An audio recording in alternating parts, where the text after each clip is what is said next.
Jewelry to die for. I'm Jason Horton. I'm Rebecca Lieb. And this is Ghost Town.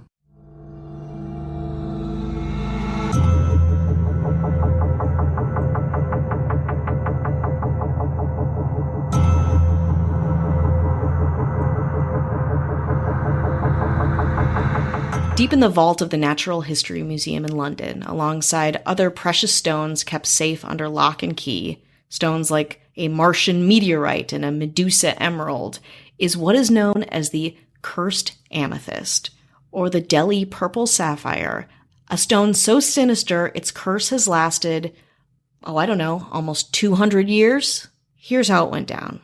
A Bengal cavalryman named Colonel W. Ferris first bought the sapphire, which was mislabeled, it's actually an amethyst, to England after it was stolen out of the Temple of Indra in Kanpur during the Indian Mutiny of 1857. Almost as soon as Ferris returned, he lost just about everything he owned, and his health immediately deteriorated.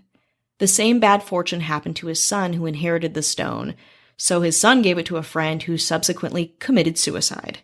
In a depressing twist, the friend who had just committed suicide willed the stone back to Ferris's son. In 1890, Edward Heron Allen received the stone from someone, not sure if Ferris's son dropped it in a sewer grate or pawned it or what. Heron Allen was an ambitious, curious person. He was the author of books on violin making, palmistry, and translations of Arabic literature, types of subjects a rich Victorian white dude might enjoy. Yet he also had some shit happen in his life that made him want to get rid of this stone. He gave the stone to a friend who was a singer, who suddenly found, quote, her voice was dead and gone, and she never sang again. Desperate to be rid of the jewel, Heron Allen tossed it into a London canal. But 3 months later, someone found the stone and gave it to a dealer who returned it back to Heron Allen. He could not get rid of it. Sufficiently fucked up about the whole thing, Heron Allen declared the amethyst, quote, cursed and stained with blood, and he had it secreted away in a bank vault within 7 locked boxes, again, very Victorian of him, with instructions not to remove it until 3 years after his death. His fear, what with all the locks and keys, was that it would impact the life of his newborn daughter, and he wanted it out of his life. 3 years after his death in 1943, just like he'd asked, Heron Allen's now adult, older daughter unlocked the amethyst and gave it to the Natural History Museum.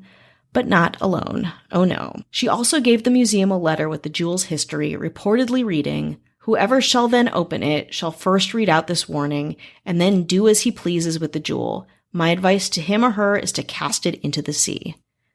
But let's take a break. We're back at the Natural History Museum, and in the 90s, a curator found the gem in the museum's mineral cabinets. The amethyst went on display, set within a ring of silver with 2 scarab beetle beads decorating one end. It is not a lovely jewel, in my humble opinion. In 2000, John Whitaker, the curator who was in charge of transporting the gem to the first symposium of the Heron Allen Society, experienced several problems when traveling with the stone.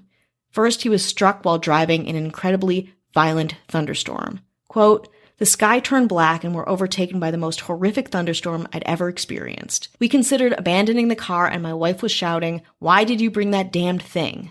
On the eve of the second annual symposium, he was incapacitated by a violent stomach flu, and he was unable to attend the third symposium due to kidney stones. Undeterred by the curse, the Natural History Museum of London decided to display the amethyst as a part of their precious gemstone collection at the vault in 2007. To this day, none of the Heron Allen descendants will touch or look at the gemstone because it's cursed. Or if you believe in curses or whatever, I don't know.